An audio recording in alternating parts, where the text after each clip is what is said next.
You've invested a lot in your education, and people have invested in you. And let me tell you, the world needs your talents. Man, does it ever. The world needs a lot, and we need it from you.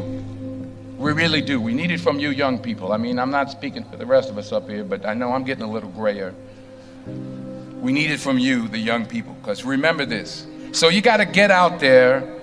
You got to give it everything you got, whether it's your time, your talent, your prayers, or your treasures. Because remember this, you will never see a U-Haul behind a hearse. I'll say it again. You will never see a U-Haul behind a hearse. You can't take it with you. The Egyptians tried it, and all they got was robbed. So the question is, what are you going to do with what you have? I'm not talking about how much you have.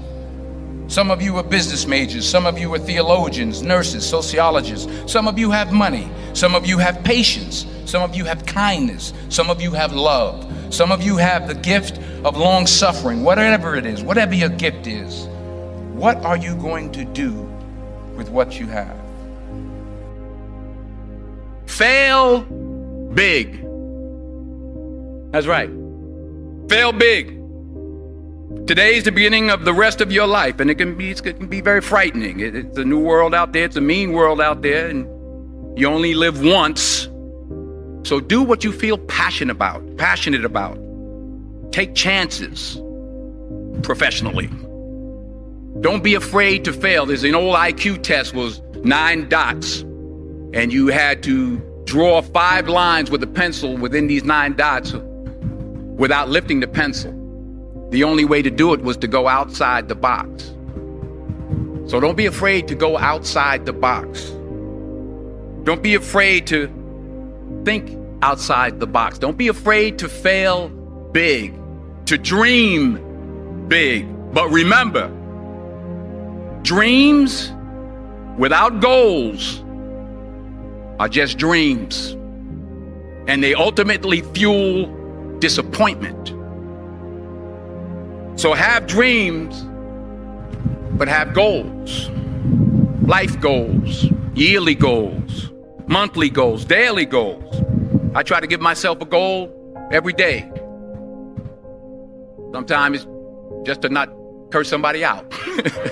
Simple goals, but have goals. And understand that to achieve these goals, you must apply discipline and consistency. In order to achieve your goals, you must apply discipline, which you have already done, and consistency every day, not just on Tuesday and miss a few days.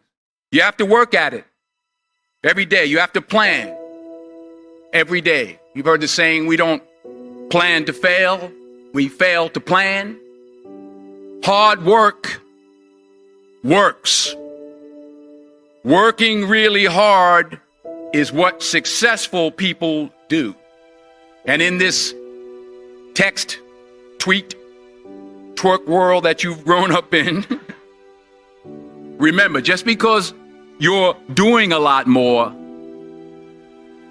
doesn't mean you're getting a lot more done. Remember that. Just because you're doing a lot more doesn't mean you're getting a lot more done. Don't confuse movement with progress. My mother told me, she said, yeah, because you can run in place all the time and never get anywhere. So continue to strive, continue to have goals, continue to progress. I found that nothing in life is worthwhile unless you take risks. Nothing. Nelson Mandela said, there is no passion to be found playing small and settling for a life that's less than the one you're capable of living.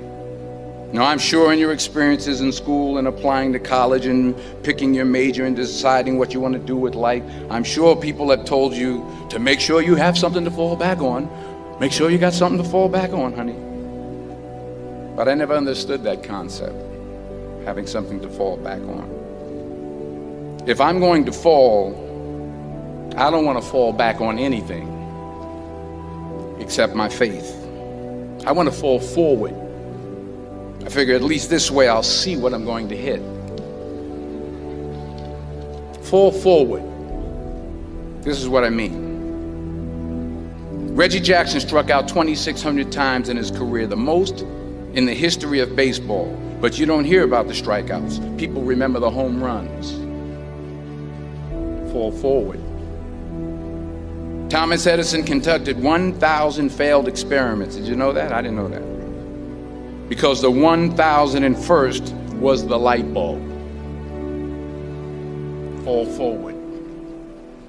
Every failed experiment is one step closer to success. You've got to take risks, and I'm sure you've probably heard that before, but I want to talk to you about why that's so important. I got 3 reasons, and then you can pick up your iPhones. First, you will fail at some point in your life. Accept it. You will lose. You will embarrass yourself. You will suck at something. There's no doubt about it. And I know that's probably not a traditional message for a graduation ceremony, but hey, I'm telling you, embrace it, because it's inevitable. And I should know. In the acting business, you fail all the time. Early on in my career, I auditioned for a part in a Broadway musical. Perfect role for me, I thought, except for the fact that I can't sing. I didn't get the job. But here's the thing. I didn't quit. I didn't fall back. I walked out of there to prepare for the next audition, and the next audition, and the next audition. I prayed. I prayed, and I prayed. But I continued to fail, and fail, and fail. But it didn't matter, because you know what? There's an old saying, you hang around the barbershop long enough, sooner or later you're going to get a haircut. So you will catch a break, and I did catch a break. Last year, I did a play called Fences on Broadway. Someone talked about it. Won the Tony Award. And I didn't have to sing, by the way. But here's the kicker. It was at the Court Theater. It was at the same theater that I failed that first audition 30 years prior.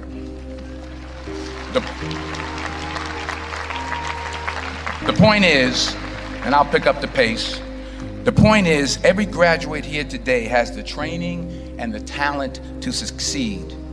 But do you have the guts to fail? Here's my second point about failure. If you don't fail, you're not even trying. I'll say it again. If you don't fail, you're not even trying. My wife told me this great expression. To get something you never had, you have to do something you never did. Les Brown's a motivational speaker. He made an analogy about this. He says, imagine you're on your deathbed, and standing around your deathbed are the ghosts representing your unfulfilled potential. The ghost of the ideas you never acted on. The ghost of the talents you didn't use. And they're standing around your bed, angry, disappointed, and upset. They say, we came to you because you could have brought us to life, they say. And now we have to go to the grave together. So I ask you today, how many ghosts are going to be around your bed when your time comes? Because the chances you take, the people you meet, the people you love, the faith that you have, that's what's going to define you. Never be discouraged. Never hold back. Give everything you got. And when you fall throughout life, and remember this, fall forward. Say thank you for grace. Thank you for mercy. Thank you for understanding. Thank you for wisdom. Thank you for parents. Thank you for love. Thank you for kindness. Thank you for humility. Thank you for peace. Thank you for prosperity. Say thank you in advance for what's already yours. It's how I live my life. That's why I am, one of the reasons why I am today. Say thank you in advance for what is already yours. True desire in the heart for anything good is God's proof to you, sent beforehand to indicate that it's yours already. I'll say it again. True desire in the heart, that itch that you have, whatever it is you want to do, that thing that you want to do to help others and to grow and to make money, that desire, that itch, that's God's proof to you, sent beforehand already to indicate that it's yours. And anything you want good, you can have. So claim it. Work hard to get it. When you get it, reach back. Pull someone else up. Each one, teach one. Don't just aspire to make a living. Aspire to make a difference.